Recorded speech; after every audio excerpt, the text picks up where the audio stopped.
ہر انسان کی خواہش ہوتی ہے کہ میں الیکشن لڑوں، اپنی قوم کی خدمت کروں، قوم کو متحرک کروں، قوم کے مسائل سامنے لے کر آؤں اور اس پر بات کروں، پھر الیکشن میں حصہ لوں، پھر وہ مسائل حل کروں۔ اسی طرح اس شخص نے بھی الیکشن میں حصہ لیا۔ اس کی دلچسپ کہانی ہے کراچی کے حلقے N235 کی۔ حالانکہ اس نے جو کام کیا ہے، ہار کر بھی یقیناً پورے کراچی کے جتنے والوں کے سے اتنی خوشی نہیں ہوگی جتنا اس کی ہار پر اس کی قوم کی خوشی ہے۔ یعنی مطلب ایسی خوشی نہیں ہے کہ وہ ہار گیا، ایسی خوشی ہے کہ اس نے کوئی ایسی حرکت نہیں کی کہ وہ جیت جائے یا وہ غلط قدم اٹھا لے یا کوئی دھاندلی کرنے کے لیے راستہ اختیار کر لے۔ نہیں، میں تفصیل بتاتا ہوں آپ لوگوں کو۔ کراچی کا علاقہ ہے N235، جہاں پر PTI نے امیدوار اتارا،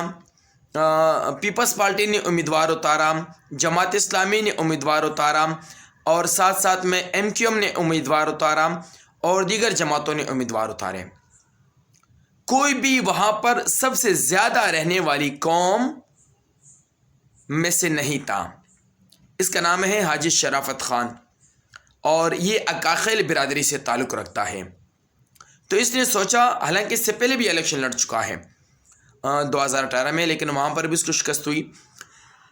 جب اس نے سوچا کہ بھائی میری قوم کی جو حالات ہیں، جو علاقے کے مسائل ہیں، ان کو حل کرنے کے لیے ہمیں الیکشن لڑنا ہوگا، ہمیں اسمبلی میں جانا ہوگا اور تب جا کے ہماری آواز سنی جائے گی۔ تو جب اس نے اپنے قوم کو اکٹھا کیا اور قوم سے مخاطب اپنے ایک کے گھر جا کر کہا کہ ہمیں اپنی، جس طرح آپ اٹھا کے دیکھ لو، اس نے ایک مثال کے طور پر میں بتا رہا ہوں، جتنی پارٹیوں نے امیدوار اتارے ہیں کوئی بھی اکاخیل برادری کا نہیں تھا۔ حالانکہ تقریباً بتایا جاتا ہے کہ اسی حلقے میں 20,000 کے لگ بھگ ووٹ صرف اکاخیل برادری کے ہیں۔ یعنی اکاخیل برادری جس کو بھی جتانا چاہے نا، چاہے وہ کوئی عام انسان ہو، وہ جتا سکتی ہے، اس کے پاس اکثریت ہے یہاں پر۔ تو یہ خود بھی اکاخیل برادری کا ہے، تو اس نے سوچا کہ میرے مقابلے میں تو کوئی بھی ایسا امیدوار نہیں ہے جس کو اکاخیل چن لے۔ ہم نے یہاں پر تمام جماعتوں کو جتایا ہے، ہر جماعت کو موقع دیا ہے، تو اب میں کیوں نہ میدان میں اتروں اور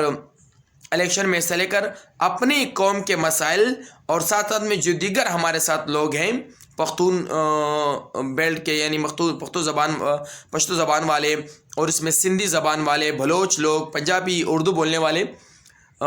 سب برادری رہتی ہے لیکن اکثریت ان قوم کی ہے، اور اس میں پختون کی دیگر آبادیاں بھی ہے، دیگر قوموں کی۔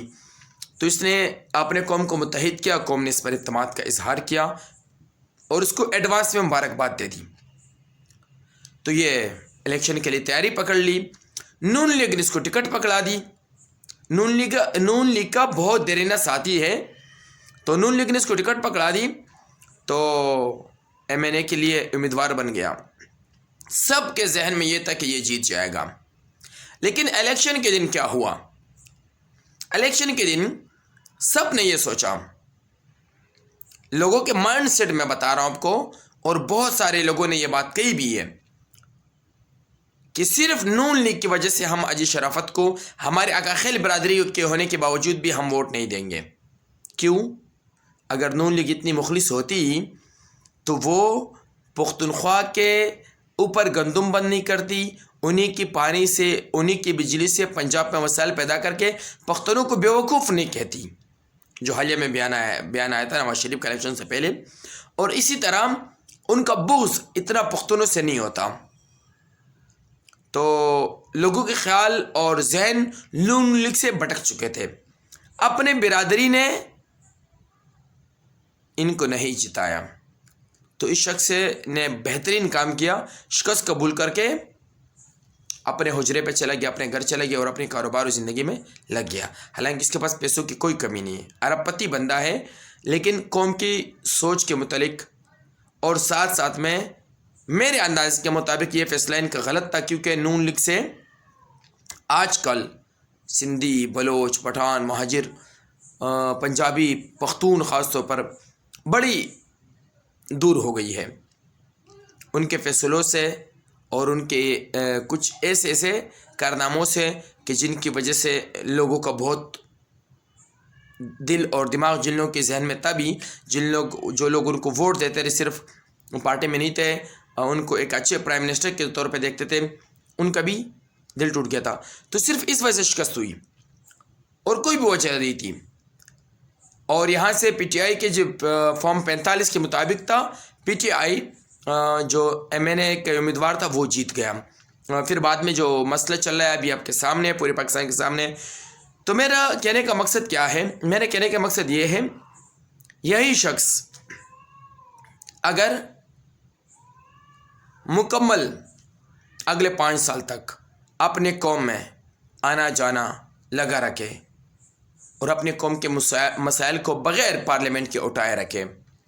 چاہے وہ سڑکوں پر ہو، چاہے وہ تعلقات کی بنیاد پر ہو، چاہے وہ پولیٹیکل بنیاد پر ہو، چاہے وہ پارٹی کی بنیاد پر ہو، تو میں یقیناً یہ گارنٹی سے آپ کو کہہ سکتا ہوں کہ 5 سال کے بعد، ابھی جو بھی حکومت بنے گی، جس کی بھی بنے گی، 5 سال کے بعد یہ شخص اپنے پل بوتے پر نون لیگ کا تو کیا، کسی نئی جماعت کا جو اسی مہینے وہ سیاست میں ان لوگوں نے انٹری ماری ہو، اس جماعت سے بھی کھڑا ہوگا تو وہ یہ جیت جائے گا. اس کی وجہ کیا ہے؟ اس کی وجہ یہی ہے کہ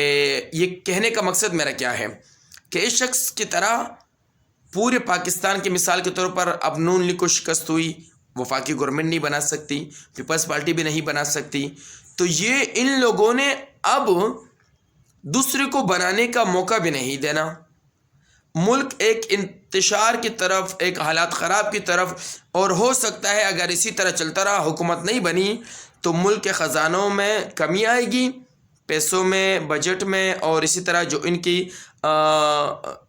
کل جو ان کا سرمایہ ہے، ان کی جو قومی بجٹ بولتے، اس کو کیا بولتے ہیں یار، میں اس کا نام بھول گیا، ملک دیوالیہ کی طرف چل پڑے گا اور دنیا اعتماد ہی نہیں کریں گی. تو ان حالات کے مطابق اب اگر نون لیگ، پیپلز پارٹی یا پی ٹی آئی والے یہی سوچ کر کام پہ سٹارٹ کر دیں کہ بھائی ہم نے جو کمی تھی وہ کمیاں ہم دور کریں، ہم میں جو خامیاں تھی وہ خامیاں ہم دور کریں، اور ہم اپنے لوگوں میں واپس جائیں، ان کے مسائل اٹھانا شروع کر دے بغیر پارلیمنٹ کے. اگر آپ پارلیمنٹ نہیں جیتے، اس طرح حاجی صاحب نے، حاجی شرافت خان کا خیل نے سیٹ نہیں جیتی، اس کے باوجود بھی اگر یہ مکمل اپنے قوم میں آتا جاتا رہا اور کہا کہ کوئی بات نہیں، آپ کو مجھ پہ اعتبار نہیں تھا، یا میری پارٹی آپ کو پسند نہیں تھی، نون لیگ، کوئی بات نہیں، میں پھر بھی آپ کا خادم ہوں، میں کرتا رہوں گا جتنا میرے بس چلتا ہے، تو یقیناً جو آپ کے جو موجودہ ایم این اے ہوگا، مثال کے طور 5 سال کے لیے، اسی ایم این اے، وہ ایم این اے کا کسی کو پتہ نہیں، کسی کو ان کا گھر پتہ نہیں، کسی کو ان کا دفتر پتہ نہیں. تو اسی طرح پھر حاجی شرافت کا خیر کی طرف کا سب کا رخ ہو جائے گا. کس لیے ہو جائے گا؟ اس لیے کہ بھائی یہ بندے کا ہمیں گھر پتہ ہے، ہمیں قبیلہ پتہ ہے، ہمیں خاندان پتہ ہے، ہمیں ان کا جو ماضی پتہ ہے، کرپٹ نہیں ہے، بیمان نہیں ہے، کسی چیز کو اس کی کمی نہیں ہے، اس کے پاس قوم کی خدمت کے لیے خواہش کی، نکل پڑا، اور ہم لوگوں نے اس کو کامیاب کرنے نہیں دیا کیونکہ ہم اس پارٹی سے تھوڑا سا لگاؤ نہیں تھا. ہوتا ہے اکثر اس طرح، اچھے لوگ بھی کسی پارٹی میں ہوتے ہیں اور اچھے لوگوں کو بھی کامیابی نہیں ملتی اس پارٹی کی بنیاد پر، اور برے لوگ بھی اچھی پارٹی میں ہوتے ہیں تو پارٹی کی بنیاد پر برے لوگ بھی جیت جاتے ہیں. یہ ہوتا ہے جمہوری ممالک میں. تو یہ شخص 5 سال کے بعد نا A to Z clean sweep کرے گا، اس کے مقابلے کا امیدوار بھی کوئی نہیں ہوگا. تو اگر جو لوگ ہار گئے یا وہ لوگ ہارنے کے بعد بھی جیت گئے ہیں، اسی طرح میں ایک مثال بتا رہا ہوں، تو ان لوگوں کو اگر واقعی میں اپنے ملک کی خدمت کرنی ہے تو اپنی سیٹ کو لات مار کے چھوڑ دیں حافظ نعیم الرحمن کی طرح، اور کہے کہ ہم میں خامیاں جو تھی ہم قوم میں جائیں گے، ہم قوم کے پاس جائیں گے اور قوم سے کہیں گے کہ ہم میں کیا خامیاں تھی، آپ بتائیں نا، ہم نے آپ کے لیے آواز نہیں اٹھائی، ہم نے یہاں پر ڈیولپمنٹ نہیں کرائی، ہم نے یہاں پر کام نہیں کیا، تو قوم بتائے گی آپ کو، آپ کرتے رہنا. 5 سال کے بعد کلین سویپ. تو یہ اس شخص کے متعلق میرے ویڈیو تھا جس کا نام ہے حاجی شرافت خان کا خیل، اور بڑے اچھی شخصیت ہیں، اور ایک سماجی شخصیت بھی ہے، ایک دیندار بندہ بھی ہے، اچھے بزنس مین بھی ہے، کاروباری بندہ ہے۔ تو امید کرتا ہوں کہ میرے پیغام تمام ان لوگوں تک پہنچ جائے کہ جو لوگ خواہ مخواہ میں گھسنا چاہ رہے اپنی جیت کے چکر میں، اور خواہ مخواہ میں ملک کی حالات خراب جس سے ہو رہے ہیں، ملک میں مزید جو کیا نام ہے سیاسی پارہائی ہو رہا ہے، اور اسی طرح مزید جو مسائل ابھی احتجاج ہے شروع ہو جائیں گی، مزید بڑھتی جائیں گی، کوئی بھی گورنمنٹ بنانے کو تیار نہیں ہے، نگراں گورنمنٹ کب تک رہے گی، عالمی میڈیا پہ تو بدنامی ہو گئی، پوری دنیا میں تو بدنامی ہو گئی، پوری دنیا ہم پر اعتماد نہیں کرے گی۔ تو اس طرح مسائل سے نکلنے کے لیے اپنے شکست کو تسلیم کر لیں اور اپنے قوم میں جائیں کہ میری قوم، میری کون سی غلطی تھی جو آپ لوگوں نے مجھے کامیاب ہونے نہیں دیا، تو یقیناً اگلی بار آپ کو ضرور کامیابی ملے گی، پھر آپ کر کے دکھانا جو آپ کرنا چاہتے ہو ملک کے لیے اور قوم کے لیے۔ فی الحال قوم کو اور ملک کو اپنے حال پہ چھوڑ دو اور دعائیں دو۔